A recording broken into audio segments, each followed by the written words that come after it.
o Senhor os administre e logo enviará. Ora, tudo isso aconteceu para que se cumprisse o que foi dito pelo profeta, que diz: dizei aí, filha de Sião, este teu rei aí te vem, manso e assentado sobre uma jumenta e sobre um jumentinho, filho de animal de carga. Amém? Olá, meus irmãos, podem se assentar. É um texto esse pelo qual, a princípio, ele não traz um paradoxo, mas se a gente for ler na profecia pelo profeta Zacarias, ele vai um pouco mais adiante, porque é impossível você causar, somente para quem acredita na linha do tempo, uma forma de você ser alguma coisa e ao mesmo tempo ser o oposto daquilo que você é. Está aqui e ao mesmo tempo está ali. Não existe técnicas para isso. E não existe técnicas para você ser humilde e ao mesmo tempo arrogante. Você ser pobre e ao mesmo tempo ser rico.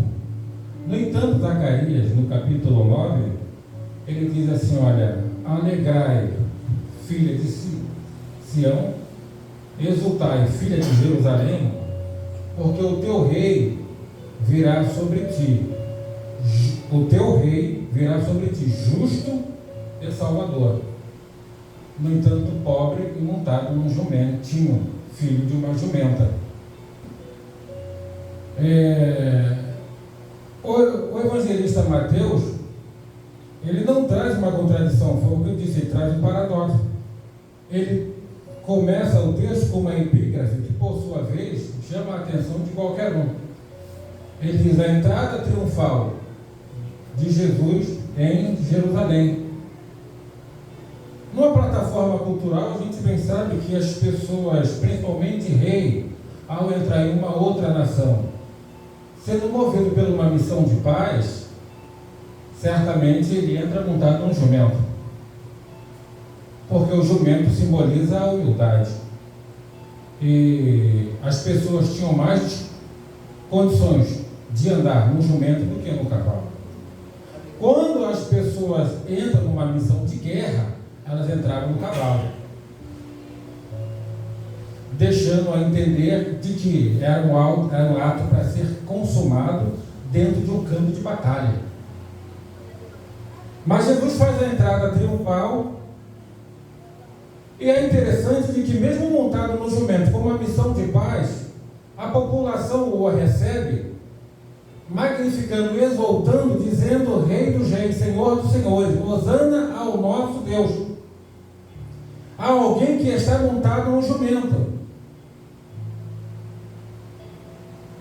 É claro, de que, contrariando em parcialidade o que as pessoas da alta sociedade esperavam e se preparavam, pois não somente Zacarias profetizou acerca de alguém que entraria em Jerusalém, como muitos outros profetas antes deles também tiveram a mesma oportunidade de profetizar acerca de um que viria do rebento de Davi, da linhagem de Jessé, e certamente reivindicaria aquilo que por sua vez seria seu por direito, que era o trono, algo que estava sendo ocupado por Herodes, que por sua vez havia sido empossado por Roma, um falso judeu, aí está certamente assumindo o reinado de Israel, um trono que por sua vez não era dele, pois ele não havia tido a oportunidade de vir da linhagem de quem realmente era o rei, pois os irmãos sabem que a linhagem do rei é dentro do regime de monarquia, E certamente não era o que estava acontecendo. O trono de Israel estava ocupado por alguém que não veio da linhagem de Davi. E isso certamente ameaçava a Herodes, que por sua vez, não entendendo a profecia, mesmo sabendo que Jesus veio nas condições de paz, montando no jumento, ele sentia que de fato o seu trono seria ameaçado. Mas o interessante irmãos, é que a maneira como a profecia foi conduzida e a forma como Jesus teve todo o cuidado de mandar os seus discípulos ir até Jerusalém para que a profecia que havia sido dita pelo profeta Zacarias viesse se cumprir exatamente naquele exato momento, onde ele entraria lá mesmo com todas as qualidades de um rei, seria ele justo e salvador. E para surpresa, o profeta ainda disse: pobre montado no jumento.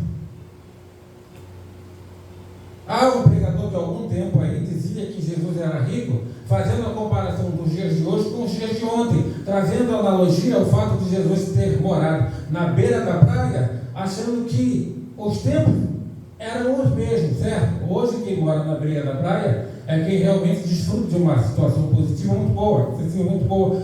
Mas naquele tempo as pessoas que moravam na beira da praia porque não tinham recurso para sair dali. Então ele entra nessa contradição, dando uma porção de besteira, quando na realidade Jesus não era rico, mas também não era pobre. Jesus poderia reivindicar um direito que era seu, mas no entanto deixou passar desapercebido, porque a sua missão aqui, de fato, realmente estava acima de todo o interesse social.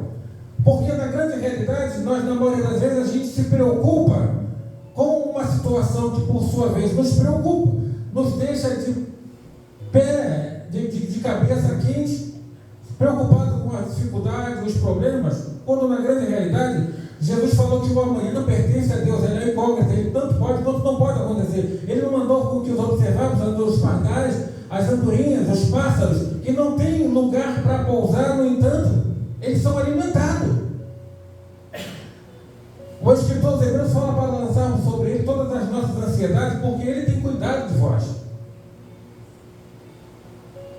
E o salmista, no Salmo 34, também nos aconselha com a mesma eficacidade desse conselho.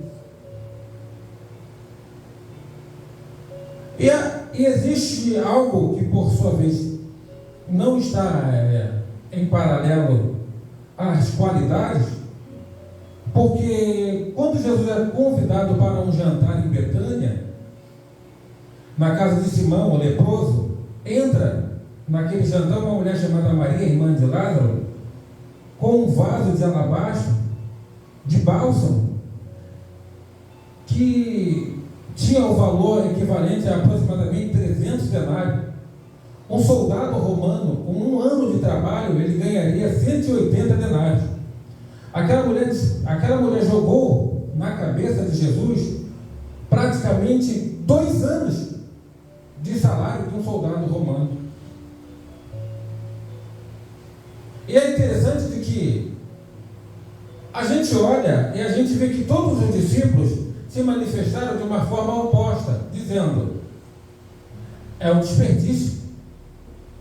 Esse perfume poderia ser vendido e distribuído aos pobres. Claro, qualquer um no seu senso normal e lógico pensaria da mesma forma.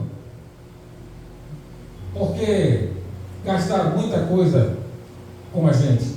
Mas afinal de contas, quem é que somos? Quem vê dentro dos olhos normais, poeiras radioativas, cadáveres ambulantes, é o que somos. Na realidade, nós não somos nada. Mas pela palavra de Deus somos imagem e semelhança dele. Somos deuses com letra minúscula, representando a sua vontade aqui na terra. Somos uma propriedade peculiar e exclusiva de Deus. E estamos incumbidos de fazer a sua vontade. Estamos à sua disposição, fazendo o que é determinado para que o povo de Deus, nas condições de servo de Deus, executa com perfeição e com prazer e satisfação. Mas é interessante de que isso aí ainda não é o suficiente. Porque quando se trata de uma situação financeira elevada, irmãos, na realidade é praticamente 2 anos de trabalho forçado, sendo certamente, entre aspas, desperdiçado em frações de segundo. Mas quando Jesus observa a reação de Judas, que era o seu discípulo, assim estava nas condições de discípulo, e certamente o calar dos outros demais discípulos, mas que se manifestaram através de atos que, de forma como não aprovavam o que estava acontecendo assim: olha, deixai, porque vocês estão, os pobres que estão com vocês todos os dias, essa mulher só me terá hoje, aqui, vocês só me terão hoje. E em verdade eu vos digo que esse ato dessa mulher vai ser registrado em todo o Evangelho. Todos os Evangelhos vai falar do que essa mulher acabou de fazer aqui. Teria alguma coisa de errado? Até eu reprovaria. Afinal de contas, era muita coisa sendo despejada. Mas, se a gente for olhar pela uma visão ótica de Deus, na realidade, o que Jesus queria dizer é o seguinte: da mesma forma com que ele estava pronto para ser exaltado, ele estava pronto também para, se tiver que precisar, seria humilhado. E é interessante de que, almoçando, jantando ele em Betânia, ele via os discípulos degladiando entre si, perguntando quem seria o maior ou seria o menor. E Jesus, com toda a sua humildade e simplicidade, pega uma bacia, enche a bacia de água e começa a lavar os pés dos discípulos. Aquilo chocou de uma forma tão estrondosa, porque nem os discípulos, mesmo andando com Jesus, tiveram a oportunidade de perceber de que o Evangelho não é um álibi de exaltação.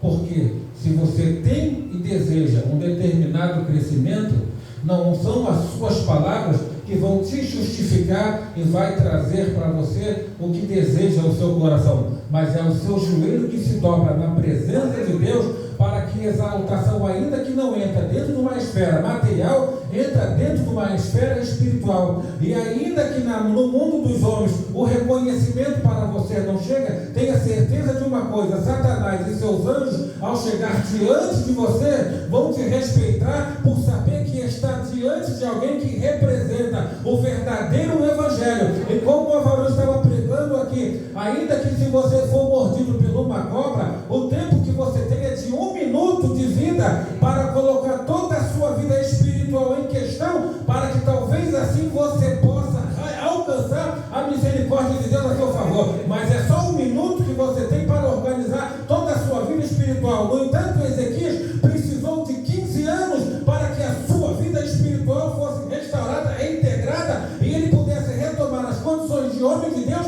porque estava no erro. Aí esqueceu todas as benevolências de Deus a ele para a estrada, e agora ele estava indo pelo caminho do seu coração.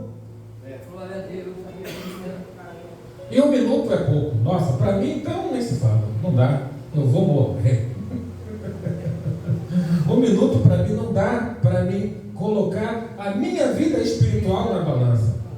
Até eu chegar diante da balança, eu já sucumbi. Mas é interessante de que você, na presença de Deus, respaldado pela misericórdia do Senhor, amados, seja ciente de uma coisa: você não precisa de 1 minuto, muito pelo contrário, você faz das palavras do apóstolo Paulo a sua. Eis que o viver para mim é Cristo e o morrer é lucro. Aleluia. Se você vive, está na vantagem, e se você morre, está numa vantagem maior ainda, porque não existe perda para aquele que realmente está na torre da vigilância. Não existe desvantagem para quem já está esperando por qualquer coisa. Então, Jesus começa a lavar os pés dos discípulos, e eles eram soberbos demais para lavar os pés uns dos outros, porque a tradição, a plataforma da cultura judaica dizia que o menor, o mais rebaixado, é que lavaria os pés dos demais. E na medida com que eles estão degladiando acerca de quem seria maior, Jesus fez o papel de menor e começa a lavar os pés deles.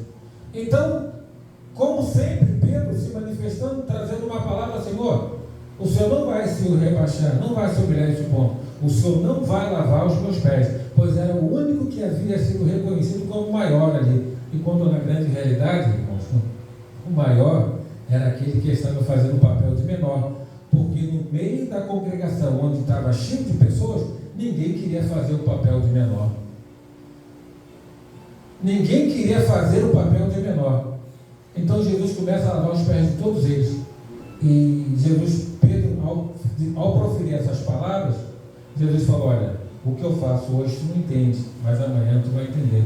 E Pedro então continuou com as suas indagações, tentando embargar Jesus de lavar os seus pés.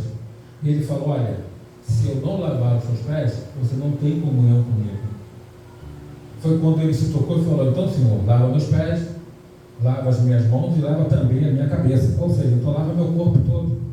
Já que se trata de comunhão, e é interessante de que a gente cansa de ouvir, mas parece que a nossa própria natureza ela já se inclinou às nossas necessidades físicas, às nossas necessidades relacionadas a dadas vaidades, de maneira com que a gente tem um certo grau e a gente não passa no tocante a nos humilharmos. E o Escritor diz: humilhar-vos perante a potente mão de Deus, porque Ele vos exaltará. E a submissão, a humilhação, existem coisas que a gente profere constantemente em nossas vidas como se fosse algo normal e simples. É interessante de que uma certa feita eu estava em um determinado local e vi, estava fazendo um funeral, e eu trouxe uma palavra para aquele funeral e a pessoa tomou a minha frente e começou: vamos fazer uma oração. Aí fez a oração do Pai Nosso. Quando Jesus trouxe esse exemplo, ele não falou simplesmente pelo fato de falar, ou porque ele simplesmente gostava de falar. Cada palavra que Jesus ele fala, irmãos, tem um sentido vital, tem um sentido essencial, ele vai no coração. A Bíblia diz que a palavra de Deus ela é apta para penetrar juntas e medula, despertar a intenção do coração, a intenção do pensamento. A Bíblia diz, irmãos, que a palavra de Deus: conhecereis a verdade e a verdade vos libertará. E é interessante de que a gente conhece a palavra de Deus de uma forma parcial, de forma com que a liberdade, na maioria das vezes, já está voltada dentro da nossa forma complexa de visualizar o que certo ponto de liberdade pode nos causar certas referências de benefícios. Quando, na verdade, irmãos, não é o que Jesus está querendo dizer. Aquele que quer ser o maior tem que ser o menor. Aquele que quer ser o maior precisa ser o menor.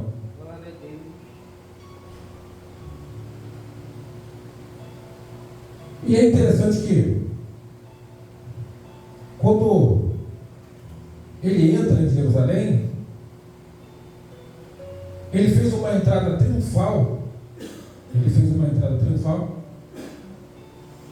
Em cima de um jumentinho. E é interessante que, se de repente eu uso uma alegoria aqui, os irmãos até me perdoem, eu digo para você: olha, vira para o seu irmão e diga: você é um jumentinho. Vai ser estranho, né? Alguém pode? Complicado, né? Dizer você. Uma vez eu estava dentro de uma igreja e vi o irmão e falou assim: não, está maluco, eu não sou um jumentinho. Interessante. O jumentinho é um animal de carga que representa a humildade, e mais do que isso, levou Jesus em sua montaria para fazer uma entrada principal e triunfante em Jerusalém.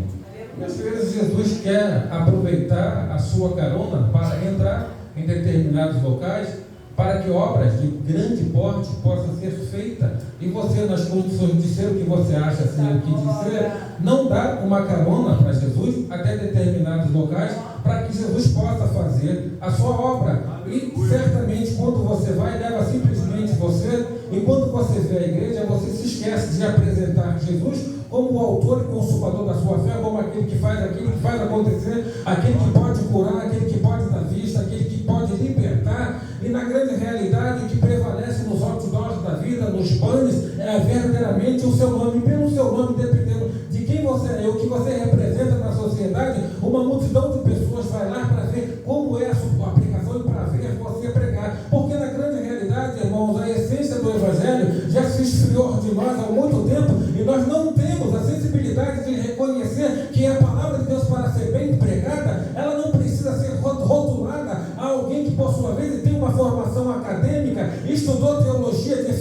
vazio, conhece a Bíblia de trás para frente, de frente para trás, de Gênesis ao Apocalipse. Não, muito pelo contrário, alguém para trazer uma palavra de libertação, para resolver o seu problema, para trazer uma paz sobre a sua vida. Ela não precisa ter a Bíblia de cor salteada, ela não precisa ter todos os versículos da Bíblia, não, muito pelo contrário, ela precisa ter vida com Deus para mostrar de que Deus é realmente algo que está na boca dos humildes, na boca dos simples. Deus é aquele que se relaciona com a simplicidade, com a humildade. Deus é aquele que tem prazer, certamente, irmão, em usar aquele que é pequeno, porque aquele que é pequeno reconhece que não é nada, e quando você reconhece que não é nada, você dá ênfase, dá margem para Deus fazer alguma coisa na sua vida.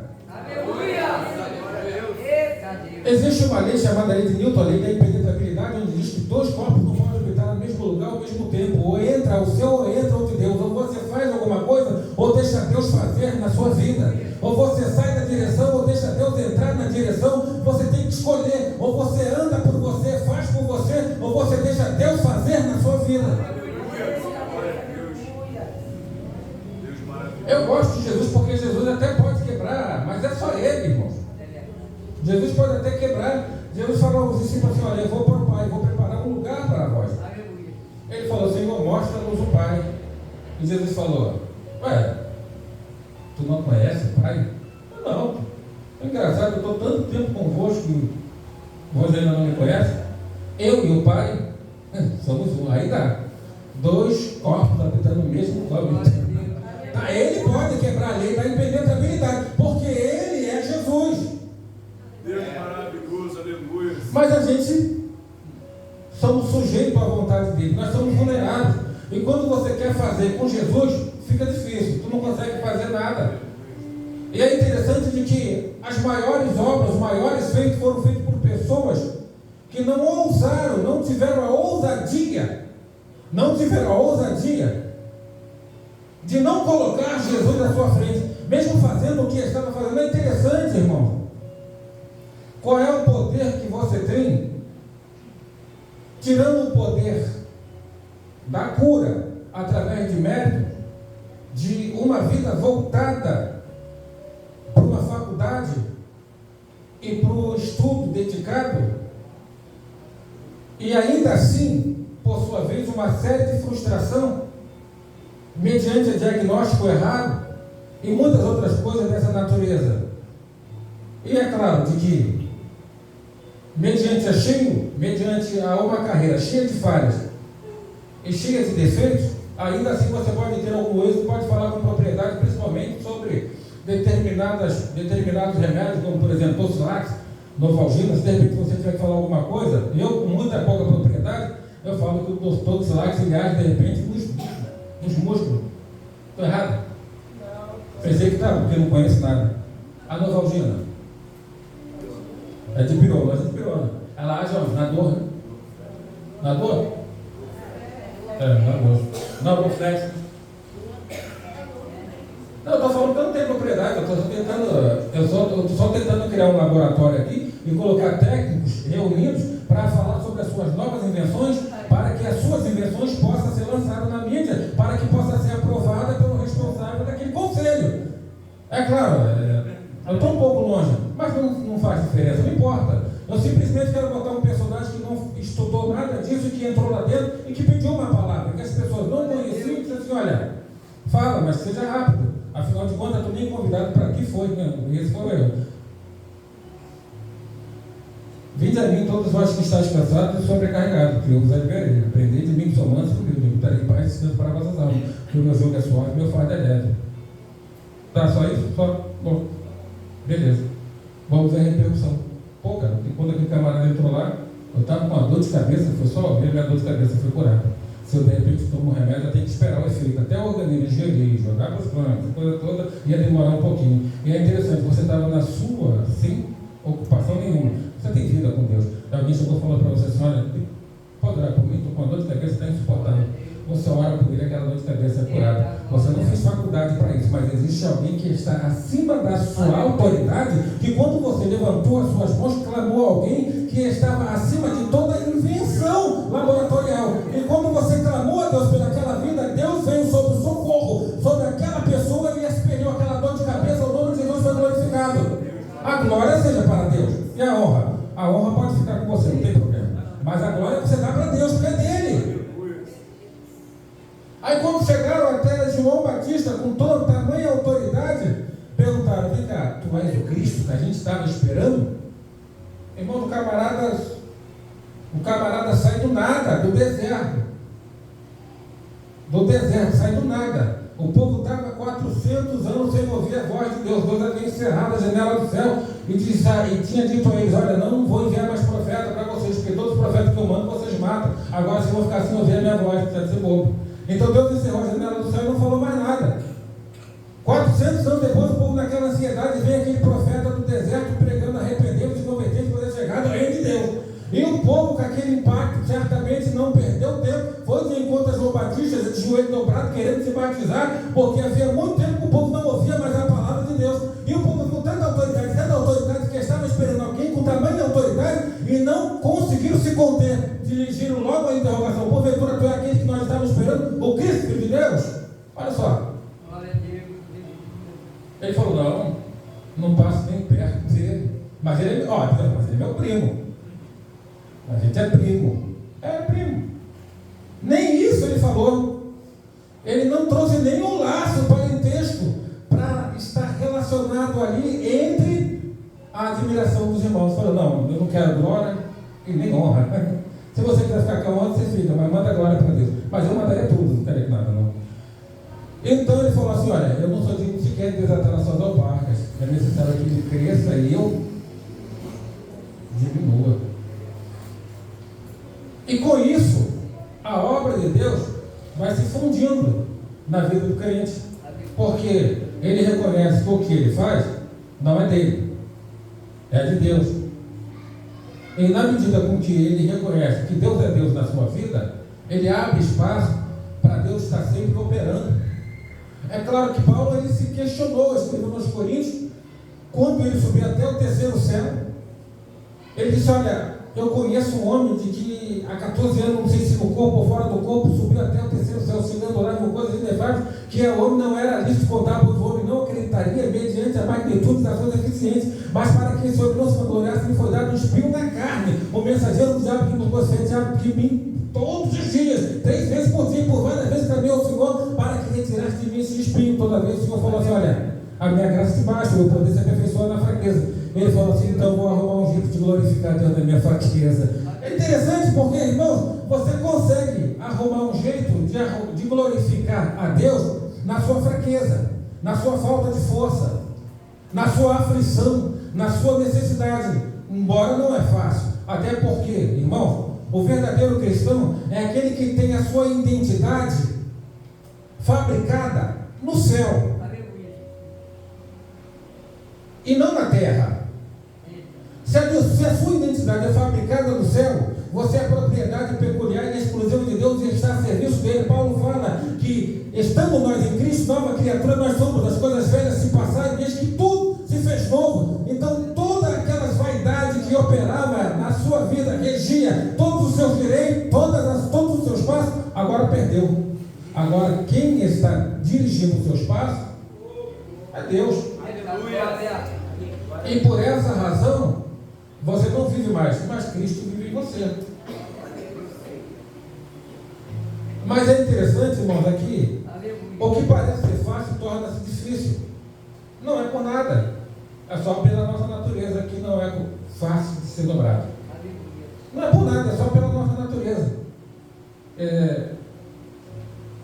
A gente vive uma vida inteira de cristão. Claro, quando Jesus falou que a gente poderia fazer obra maior do que a dele, é porque ele se foi com 33. Com 30 ele prepara o seu ministério e com 3 anos ele assume. E com 33 anos ele se dá por encerrado. Mas eu sinceramente, eu não vou nem chamar isso de analogia, vou chamar isso de hipérbole. Eu vou dizer que isso está muito longe de acontecer na minha vida, haja vista que eu queria fazer pelo menos 10% do que Jesus fez. Para mim já seria o suficiente, irmão. Porque Jesus não, praticamente, ele tinha uma casa, mas não tinha o direito de estar lá. Ele poderia desfrutar de um descanso, mas não tinha o direito de descansar. A responsabilidade que estava sobre os seus ombros era tão alta e tão forte, de que quando observaram que ele estava em casa, foi um fuzuê, e começaram a dizer: Jesus está aqui. Jesus está aqui em Cafarnaum. Era interessante de que os feitos de Jesus, ao sair de lá para ir ao mundo, já havia chegado no lugar onde ele era. E as pessoas diziam assim: olha, esse é o camarada que mora aqui, que está fazendo o que ele faz por aí. Vamos esperar quando ele vir para cá, para a gente se reunir, afinal de contas, poxa, ele mora aqui, a gente que teria que ser abençoado primeiro. Então, eles esperavam, e quando tomaram conhecimento que Jesus estava em sua casa ensinando, irmãos, cercaram a casa de Jesus de forma com que levaram o aleijado, não tiveram condições de entrar pela porta. Eles tiveram então uma brilhante ideia: o que não se pode fazer na casa de um judeu, subir no telhado, tirar uma telha e descer o aleijado, mas não tinha como fazer isso. E sabe lá eles quando era a próxima oportunidade de estar com Jesus na sua própria casa, porque Jesus não tinha tempo nem sequer de estar em sua casa. Os irmãos têm noção da responsabilidade de Jesus? Eu lembro que quando ele estava no monte, ele subiu ao monte, a sua alma estava numa verdadeira agonia, um verdadeiro desespero, a ponto de ele dizer assim: Senhor, se possível for, passa de mim esse cálice, todavia seja feita conforme a sua vontade. Muito se fala por aí, muito se ensina, muito se faz peças teatrais, principalmente em épocas de Páscoa. As pessoas tentam revigorar, reivindicar, trazer à memória o que realmente é tão importante, mas nada disso importa se na grande realidade você não tiver uma verdadeira consciência do amor de Deus pela sua vida, do aquele amor que por sua vez é transformador, que tem a capacidade de converter um mau sujeito em um bom sujeito, um matador em alguém que dá vida. Em todo o tempo da minha conversão, eu lembro de um testemunho que, para onde eu vou, eu procuro falar. Não, agora. Não, porque o esposo está chamando minha atenção aqui. Então, eu era diácono de uma igreja. Já vou acabar já. É porque tem pregador aqui de sexta-feira que vai até 10 horas e não fala nada. Então, profeta de casa não tem honra, né? Ele gosta de, mas filho gosta de pregar, por enquanto. Daqui a pouco o Jean também vai ver. Então, isso é difícil. Eu estava lá na igreja e eu era a pessoa que ia até as pessoas para perguntar, recepcionar. Assim, o culto de libertação era um culto muito volumoso, as pessoas, era muita gente, e o pastor sempre procurava botar as pessoas no ministério, mesmo sendo um culto dirigido por homens e começado com mulher, mas ele sempre procurava botar as pessoas no ministério. Uma vez eu fui num presbítero, eu falei: irmão, é do ministério? Ele falou: varão, eu sou, mas eu não faço questão de estar lá pelo seguinte: eu vim da rua, estou sem gravata, e o meu cartão de membro não está aqui comigo. Então, irmão, muito obrigado, mas eu posso ficar aqui mesmo. Aí foi tanta humildade, mas tanta humildade, que eu me dirigi ao pastor e perguntei se o pastor me daria o direito de colocar aquele indivíduo no púlpito. O pastor falou: poxa, você assume? Eu falei: poxa, não fez nada demais, mas se é o caso disso aí, eu assumo. Ele subiu, e o pastor deu a oportunidade para ele. E as palavras que ele falou foi o seguinte: irmãos, eu tenho uma história tão vergonhosa, um testemunho tão triste, que a única coisa que eu peço a Deus é que tira esse testemunho do meu coração, porque sempre quando eu penso nele, me dá uma tristeza do tipo do homem que eu era, as coisas que eu fazia. Isso me traz uma tristeza tão profunda, mas tão forte, que eu me envergonho, sinto vontade de chorar ao ver o tipo do homem que eu era antes de eu me converter. Mas Deus é tão bom comigo, que um testemunho ele faz com que eu me lembre até hoje. Eu fiquei o dia inteiro andando atrás de um rapaz para tirar a vida dele. mas não consegui. Não demorou muito tempo, uma semana mais ou menos, eu entrei para a igreja, aceitei Jesus como meu Salvador. E depois que eu já pregador, está pregando a palavra, esse rapaz entra pelas portas da igreja. Quando eu olhei para ele, eu falei assim: rapaz, há muito tempo você sabe que eu estava te procurando.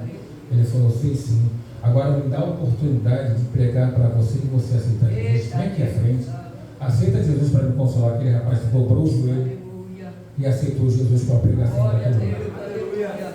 Ele então disse: esse é o único testemunho que eu gosto de dar, porque o diabo não me levou para aquele abismo. Aquele rapaz hoje é um evangélico e eu certamente impediria devido à dureza do meu coração. Então, amado, vamos cada vez mais sepultar, doutrinar a velha criatura. Vamos colocar ela adormecida. É impossível a gente tirar ela, matar ela, mas você pode adormecer. Paulo fala sobre a luta interior que existe no coração dele, mas ele fala que a misericórdia do Senhor alcança a sua justiça. Então, amados, vamos cada vez mais e mais nos converter, né? Moldar a nossa identidade de cristão, pedir para que Deus nos transforme, tanto de fora para dentro quanto de dentro para fora, porque a beleza do cristão, ela exala de dentro, né? O mundo diz que a beleza está à flor da pele. Se for assim, a feiura vai até os ossos. Eu agradeço a oportunidade em nome de Jesus. Aleluia.